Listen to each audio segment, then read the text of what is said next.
Mahigit 5,000 individual na ang apektado ng malakas na lindol sa Davao Region ang makatatanggap ng tulong mula sa TUPAD program.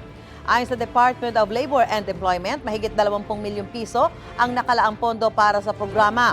Karamihan sa bibigyan ng tulong ang mga taga-Manay, Davao Oriental na epicenter ng magnitude 7.4 na lindol noong October 10. Tatagal hanggang October 23 ang pamimigay ng Emergency Employment Program. 11 milyong pisong inisyal na pondo naman ang inilaan ng DOLE para sa mga manggagawang apektado ng malakas na lindol sa Cebu noong September 30. Mahigit 1,000 benepisyaryo ang makakatanggap ng ayuda mula sa TUPAD program. Gusto mo bang mauna sa mga balita? Mag-subscribe na sa GMA Integrated News sa YouTube at tumutok sa unang balita.